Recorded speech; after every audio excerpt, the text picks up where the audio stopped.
It was just an ordinary day until I walked into that room. When I noticed the door was slightly ajar, something inside me changed within seconds. I could have turned back, ignored it, but I didn't. Because in that moment, as I realized what I was seeing, I knew that nothing would ever be the same again. And yes, it was my fault. I was the one who started it, the one who didn't stop. George was at work. The house was quiet, but I heard small sounds coming from upstairs. Elliot was in his room. At first, I didn't think much of it, just another moment of a young man lost in his own world. But maybe he wanted a cup of coffee, maybe a little conversation would be nice. As I walked up the stairs, I tried to pinpoint where the sound was coming from. As I got closer to his room, I noticed the door was slightly bent. I took a breath, about to call his name, but then my eyes stopped on Elliot. He was sitting on his bed, laptop on his lap, the screen casting a glow on his face. His hands were moving, and at first, I thought he was just watching something interesting, maybe an action movie. But as I took another step, shifting my angle, I felt the blood drain from my face. That was when I realized exactly what Elliot was doing. My eyes caught the reflection on the screen, and a cold chill ran through me. I wasn't expecting this. I didn't want to see this. Elliot scrambled to compose himself, frantically lowering the volume on his laptop, but it was too late. That moment had already happened. Our eyes met. His face turned crimson, embarrassment evident in his gaze. I'm sorry, he stammered, looking away. I felt frozen in place. The door, I started, but I didn't even know what I was trying to say. A strange warmth spread through me. I was embarrassed, yes, but my mind was also racing with thoughts I couldn't grasp.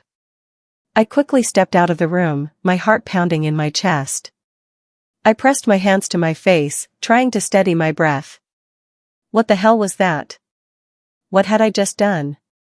Why was I so careless? But, was it only my fault? Stop it, Darlene, I told myself sternly. But the turmoil inside me wasn't just triggered by what I had seen. Elliot was 23 years old now, not a child anymore. But I was 47, a woman who had lived through enough embarrassment in her life. I had never been in a situation like this before, but I knew exactly what shame felt like. I stood there, frozen in the hallway, my heart still racing. I ran my fingers through my hair, trying to regain my composure. When Elliot appeared at the doorway, he adjusted the collar of his shirt, cleared his throat, and avoided my gaze. Darlene, I'm sorry. I thought I had closed the door, he said, his voice uncertain but sincere. I quickly shook my head, looking away. No, actually, I should be the one apologizing. I should have knocked before coming in, I blurted out, not really knowing what else to say. Silence. But not just any silence. We had lived in the same house for years, but this was the first time we had ever looked at each other like this, the first time there was this kind of tension between us. I should go downstairs and start preparing something for dinner, I said quickly, turning toward the stairs. My voice wavered, but I tried to keep my composure. Elliot didn't say anything. He just watched me, as if trying to piece something together in his mind. Before big things started happening between Elliot and me. Don't forget to subscribe to my channel, turn on notifications, and listen to this story until the end. I promise you, things will get really interesting. That night, we didn't say a word to each other. No texts, no eye contact, not even small talk. But that silence whispered that things would never be the same again. At dinner, we sat at the same table, but we couldn't look at each other. The only sound was the clinking of silverware against our plates. We needed to talk, to ease the tension, we both knew that. But the night passed. Then the next day. And the day after that. Everything seemed normal, but nothing really was. Our silence only made the invisible tension between us stronger. And then, one afternoon, Elliot sat down beside me. I could see the hesitation in his eyes, but it was clear he wanted to fix things. Darlene, about the other day, he began, I was really embarrassed. I'm sorry. I didn't want things to be like this. Please, I don't want this to ruin everything between us. His voice was nervous but genuine. I took a deep breath. As strange and unexpected as this was, I needed to make him feel comfortable. I smiled, shrugged a little, and said, "Oh, Elliot, trust me, I've had my fair share of embarrassing moments over the years." Then, I shared a few of those moments with him. His smile softened a bit, and he nodded. His embarrassment eased, just a little. In that moment, it seemed like the tension between us had faded. But deep down, I knew nothing had really passed. Even though things seemed to be getting better, that conversation had erased the boundary between us completely. And I could feel that things were about to go much further. Elliot chuckled softly, looking down at the table. "I guess we're even now," he said quietly. I frowned slightly, turning to him. "What do you mean?" I asked, curiosity slipping into my voice. His expression changed, like he had just realized he had said something he couldn't take back. He rubbed the back of his neck, hesitated for a moment, but he had already started. Now, he had no choice but to continue. He took a deep breath and looked away as he mumbled, "I've seen you, the same way, you just didn't know about it." A jolt of electricity shot through me. I froze for a moment. "What?" I whispered as the weight of his words settled on me. Elliot's face turned red, but he kept going. "I never told you because I was too embarrassed. But, honestly, I never forgot. It's my little secret. Something I couldn't let go of." My heart pounded. A strange warmth spread through me. That unfamiliar feeling told me that something had shifted. Elliot's words weren't just a confession. They shattered every boundary between us. I looked at him. He looked at me. And at that moment, we both knew, this wasn't just a normal conversation anymore. The air in the room thickened. Everything had changed. There had always been a distance between us before, a line we never crossed. But now, it felt like that line had vanished completely. Without even realizing it, I had started spending more time with Elliot. Small moments that seemed insignificant, little conversations, but in reality, each one only increased the tension between us. Now, we even sat and watched movies together. Before, we always kept our distance. But now, there was an unspoken pull between us, something we both felt but never acknowledged. When Elliot placed his hand on the couch, when my leg brushed against his, when our laughter intertwined, I felt something unfamiliar inside me. But I tried not to think about it. One night, I couldn't sleep. I tossed and turned in bed, but the restlessness inside me wouldn't let me be. Only one thought was in my mind. Elliot. This couldn't continue. I needed to set boundaries. If he had feelings for me, I had to be clear and put an end to it. With that thought, I got out of bed. My heart pounded wildly, but my feet carried me to Elliot's room. His door was slightly open, the dim light inside casting a soft glow. When I stepped in, I saw him sleeping. But my eyes didn't land on him. They locked onto something else. Something big. My breath hitched. My body froze for a moment. Seeing him like that, it stirred a storm inside me. I shouldn't have seen it. I should have turned back immediately. But I didn't. I stood there for a few seconds, trying to understand my feelings. Then, I pulled away. There was something inside me I couldn't suppress. But I had to ignore it. I returned to my room, lay down, but that night, everything was no longer the same. I didn't know how complicated things would become, no matter what I did. I couldn't resist the growing closeness with Elliot. With each passing day, the boundaries blurred, and the pull between us grew stronger. I didn't even realize how far things had gone, but one thing I did know, going back was becoming impossible. And then, Elliot came home like that, drunk. The noise from the door, the things he knocked over, sounds that could have woken George. But I knew how hard it was for George to wake up, so I quickly stepped out of my room and went to Elliot. I didn't even have time to fix my clothes before I was standing right next to him. Elliot's eyes were slightly unfocused, and a faint smile appeared on his lips. "Darlene, is that really you?" He mumbled his words, slurring because of the alcohol, but still sincere. I took a deep breath and grabbed his arm. "Elliot, you can't go upstairs like this. We have to be quiet." But Elliot's eyes stayed fixed on my face. He smiled faintly, his gaze slowly trailing over me. "You know, you're really beautiful," he murmured. "Have I always been like this, or have you just never noticed?" I froze for a moment, but quickly regained my composure. "That's enough, Elliot. Come to the kitchen, I'll make you some coffee." I slowly led him to the kitchen, trying to sober him up a little. But because of the way he looked at me and the things he said, something inside me was unraveling too. Elliot sat down as I made the coffee. Suddenly, the cup slipped from his hands, spilling onto the counter. "Ah, Elliot, you need to be more careful," I whispered, quickly trying to clean up the mess.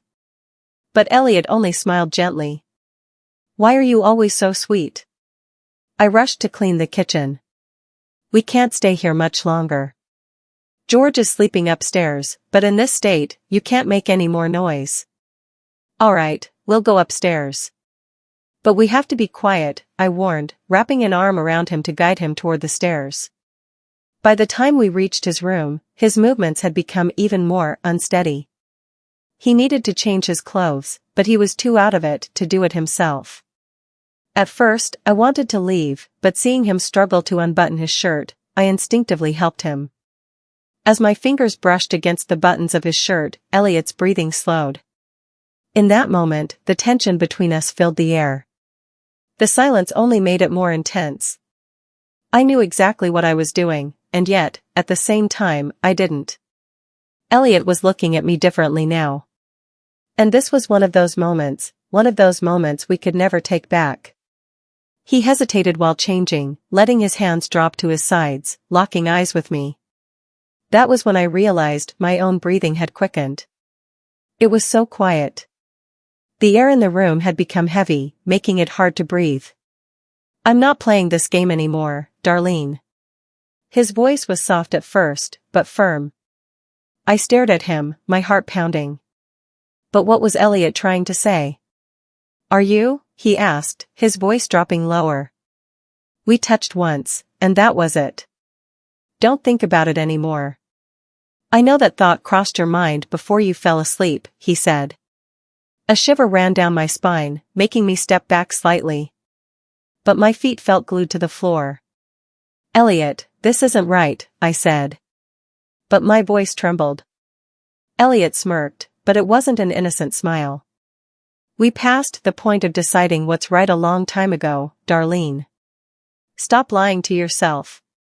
He took a step forward. Then another. He was so close I could feel his breath on my skin.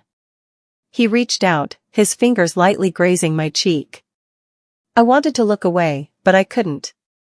Because deep down, I knew he was right. And then, Elliot's lips met mine. All the silence. All the tension.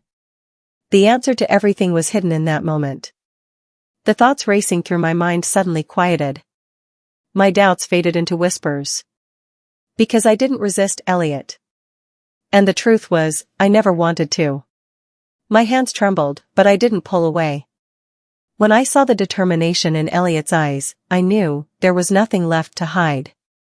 I swallowed, took a deep breath, and slowly let my strap slip off my shoulder.